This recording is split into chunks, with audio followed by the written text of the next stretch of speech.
Welcome to CoreLogic's housing market update for October 2024. The latest housing data shows values are still rising, at least at a macro level, but the pace of growth is losing steam and conditions are becoming more diverse from region to region.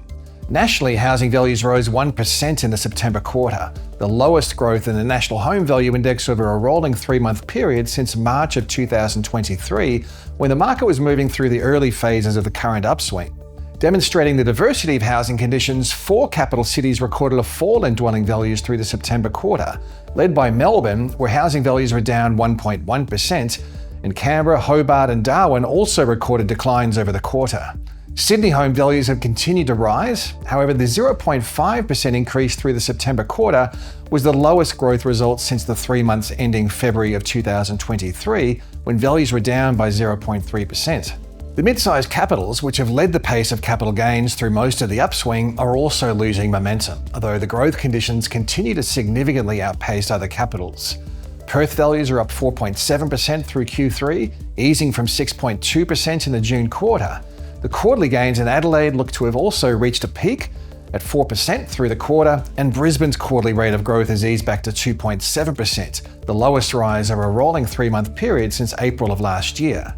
The slowdown in the pace of growth comes as homeowners increasingly look to sell. The flow of new listings coming onto the market was tracking 3.2% higher than a year ago nationally, to be 8.8% higher than the previous 5-year average for this time of the year. The rise in real estate inventory is a seasonal trend, with spring and early summer one of the busiest periods of the year for selling. However, the flow of freshly advertised housing stock hasn't been this high at this time of the year since 2021. Alongside the rise in real estate listings, we've also seen vendor metrics soften, signaling weaker selling conditions. Auction clearance rates have wound back to the low 60% range across the combined capitals, which is about 4 percentage points below the decade average. Similarly, homes sold by private treaty are staying on the market longer, with a median of 32 days to sell nationally through the September quarter, up from 29 days in the June quarter and 27 days a year ago. Growth conditions across regional housing markets have also eased, with the quarterly trend in the combined regionals index reducing from 2.3% in the 3 months ending April to 1.7% in the June quarter, and more recently to 1% over the September quarter. Similar to the capital city trends, regional parts of Western Australia, South Australia and Queensland are leading the regional housing trends, while values are trending lower across regional Victoria and regional Tasmania.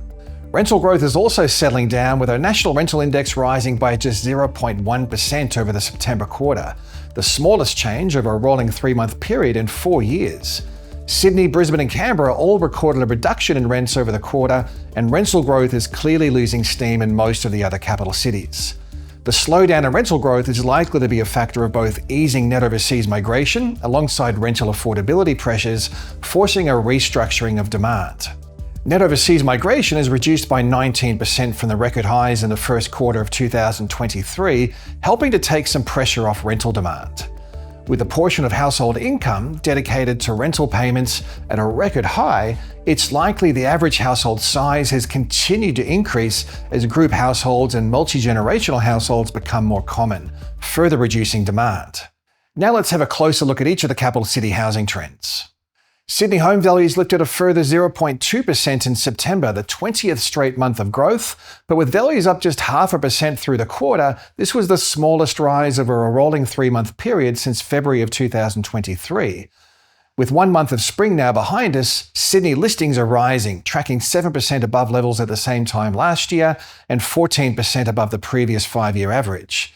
Higher stock levels are good news for buyers and can be seen in clearance rates slipping to below average levels, and homes are taking longer to sell by private treaty, with a median of 32 days on market compared with 28 days a year ago. Melbourne continues to move through what has so far been a reasonably shallow downturn, with values falling 1.1% through the September quarter. Since moving through a cyclical high in November last year, the market's now down 1.9% to be 5.1% below the record highs set back in March of 2022. Listing numbers have tracked higher through spring, 8% higher than a year ago and 21% above the previous 5-year average. With market conditions now favouring buyers, Auction clearance rates have fallen to below average levels, and homes are taking longer to sell by private treaty, with a median of 41 days on market compared with 27 days a year ago.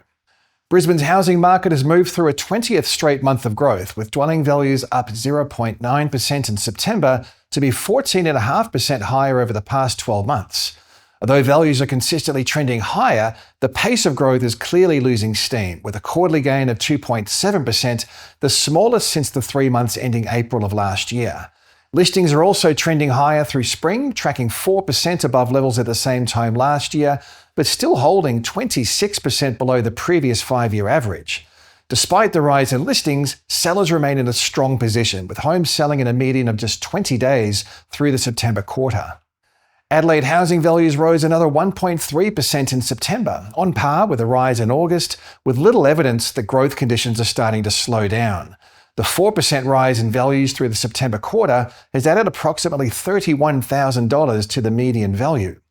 Listing numbers are starting to track a little higher, but with advertised stock levels holding 12% lower than a year ago and 33% below the previous 5-year average, the spring season remains in favour of sellers over buyers. Homes are selling with a median of just 26 days on market, down from 31 days a year ago. Perth housing values continue to rise through September, with values up a further 1.6% over the month, adding approximately $12,730 to the median value. Although values are rising rapidly, some heat has left the market, with the quarterly pace of growth easing from 6.2% in the June quarter to 4.7% in the September quarter. The subtle slowdown in value growth has been accompanied by a gradual rise in advertised stock levels, with fresh listings coming to market 3% higher than a year ago and 6.5% above the previous 5-year average. Despite the lift in vendor activity, the market remains well in favour of sellers. Total advertised supply is holding more than 40% below the previous 5-year average, and homes are selling with a median of just 11 days over the past 3 months. Hobart dwelling values fell a further 0.4% in September, continuing a run of weakness that's been evident since the market moved through a peak back in March of 2022. Since that time, values have fallen by 12.5%, the largest decline from peak across the capital cities. The weak conditions have been accompanied by a rise in advertised stock levels, where the number of homes for sale is tracking 33% above the previous 5-year average, but now 9% lower than at the same time last year. With advertised stock levels holding high, buyers have plenty of choice and not much in the way of urgency. Homes are selling in a median of 51 days, the longest selling time of any capital city. Darwin home values nudged 0.1% higher in September. However, the subtle rise wasn't enough to drag the quarterly trend back into positive growth territory, with values down 0.7% through the September quarter. Unit values continue to be the main drag on the market, with values down 1.2% in the September quarter, compared with a 0.4% fall in house values. Darwin continues to show, by far, the highest gross rental yields, averaging 6.8% compared with a national average of just 3.7%. Canberra recorded a 0.3% fall in dwelling values in September, taking the market 0.9% lower through the September quarter, which shaved approximately $7,500 from the median value. The unit market has been the weaker segment, with values falling 1.4% in the September quarter, double the rate of decline recorded for houses, down 0.7%. Both house and unit rents fell over the quarter, down 0.5% and 1.6% respectively. The immediate outlook for housing markets is for further growth in housing values, at least at the macro level, but a continuation in the gradual loss of momentum and increasing diversity across the cities and regions. Upside factors for housing conditions include improving sentiment amid a slowdown in inflation, tight labour markets, and a consensus that the next move in interest rates will be a cut. Household balance sheets are also benefiting from tax cuts and energy rebates that could help to lift sentiment and borrowing capacity, while real income growth would be supported by a further slowdown in inflation. Additionally, constraints on new housing supply look to be entrenched due to squeezed profit margins for builders, scarcity of trades, and significant competition with the public infrastructure sector. An ongoing undersupply of newly built homes will naturally keep a floor under housing prices and rents. A cut to interest rates is looking likely either early next year or even late this year, which will provide a boost to borrowing capacity and should help to support a further lift in confidence for households to make high commitment decisions, like buying a home. However, other downside factors may at least partially offset these upsides. Housing remains unaffordable across every metric. The portion of household income required to service a new mortgage for the median income household was at record highs in the June quarter at 50.3%. The dwelling value to income ratio at 7.9 is only marginally lower than record highs, and it would take 10.6 years for a household on the median income to save for a 20% deposit to buy the median priced dwelling, assuming they can save 15% of their income each year. While lower interest rates will help to improve serviceability, mortgage rates or housing values would need to come down significantly or incomes rise substantially before affordability metrics return close to average levels. A further rise in real estate listings is likely as the seasonal upswing in vendor activity continues. Higher advertised stock levels should provide buyers with some additional leverage at the negotiation table, a factor which is already dampening selling conditions and helping to take some heat out of the market. If the first month of spring is anything to go by, purchasing activity isn't quite keeping pace with the flow of new listings. Markets where stock levels have lifted the most are unsurprisingly the weakest from a values perspective. A further rise in advertised supply is great news for buyers, but for vendors it means more competition and the potential for a further softening in selling conditions.